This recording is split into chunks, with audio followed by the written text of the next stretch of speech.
If you enjoy the process, then you've already won.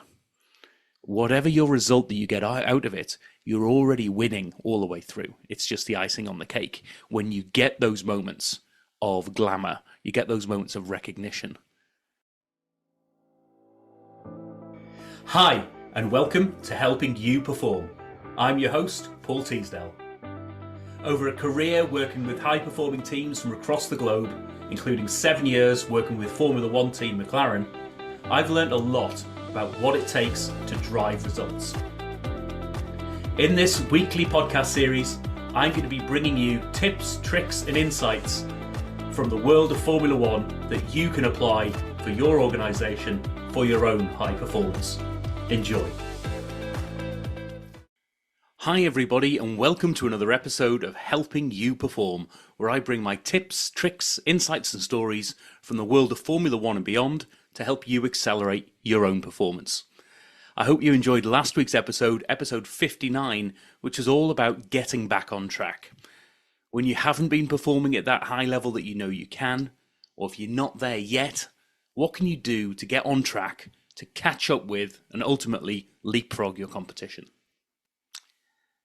This week, I wanted to reflect on a couple of conversations that I've been having with people, and they're kind of relatively regular conversations that I have once I mention the fact that I've worked in the world of F1.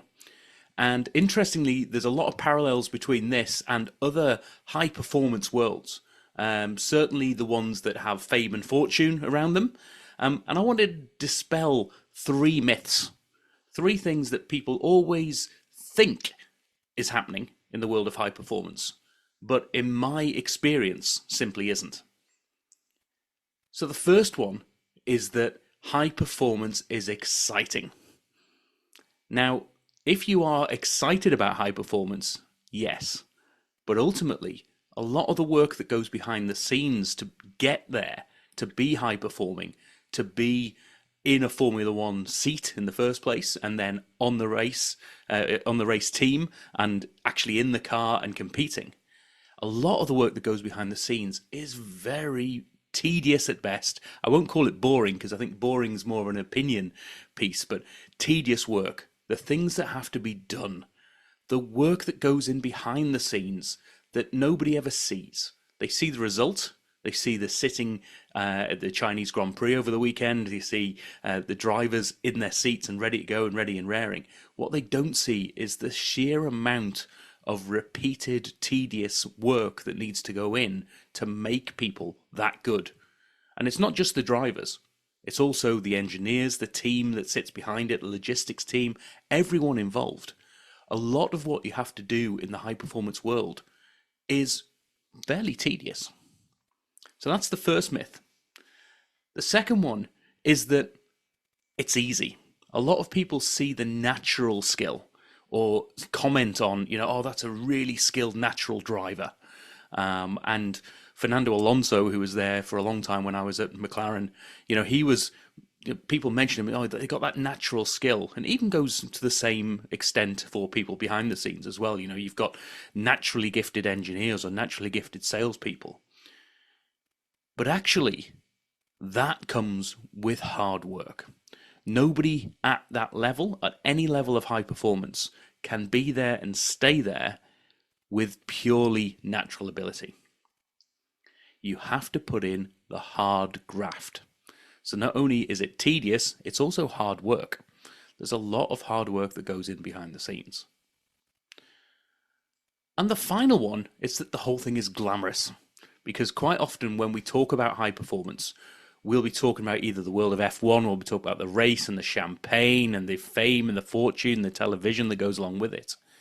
But even when we talk about high performance in business, we often refer to the award ceremonies and the media coverage and bits and pieces that make it seem very glamorous. You're talking to people who are high up in your industry, or maybe some famous people have been involved because of the success of your particular vocation. Well, that is one moment in time.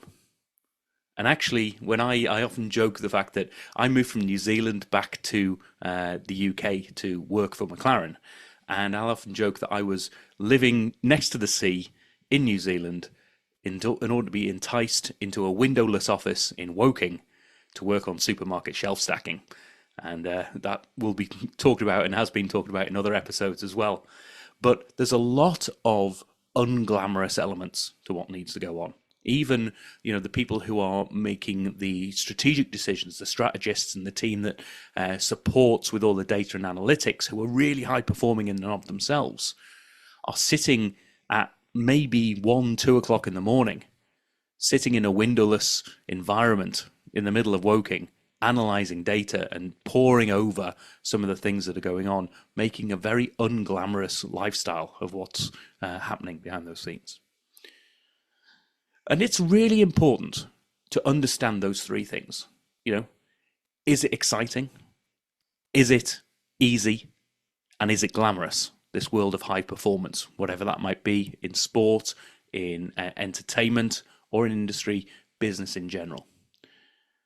And in my mind, that is the result. That's the thing that you see.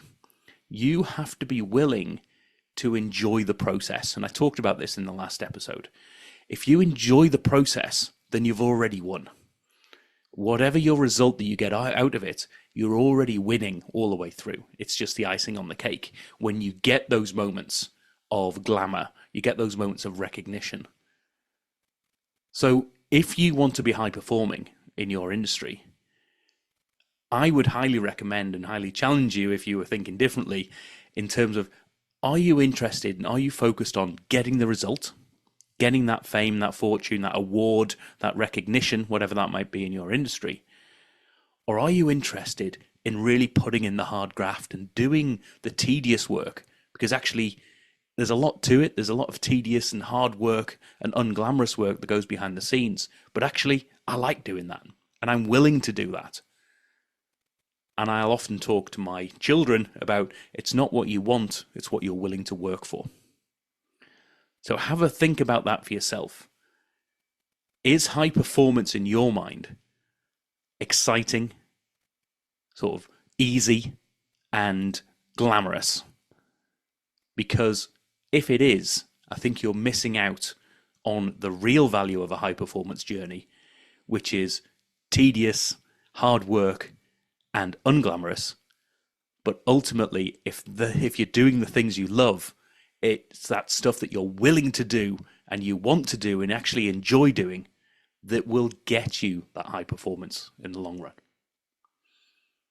I'd love to hear your thoughts on this episode and hear what your experiences are in this field. As always, contact me via the website at www.paulteasdale.co.uk. You'll find an opportunity for a free, no obligation 30-minute chat. Set that up with me. I'd love to hear from you. And let's hopefully accelerate your performance off the back of this. I'll see you in the next episode. Thank you for listening to this episode of the Helping You Perform podcast. If you found value in this episode, please take a moment to like, share, or review the podcast. You can reach out to me at any time, either through LinkedIn or through my website at www.paulteasdale.co.uk. I look forward to speaking to you in the next episode.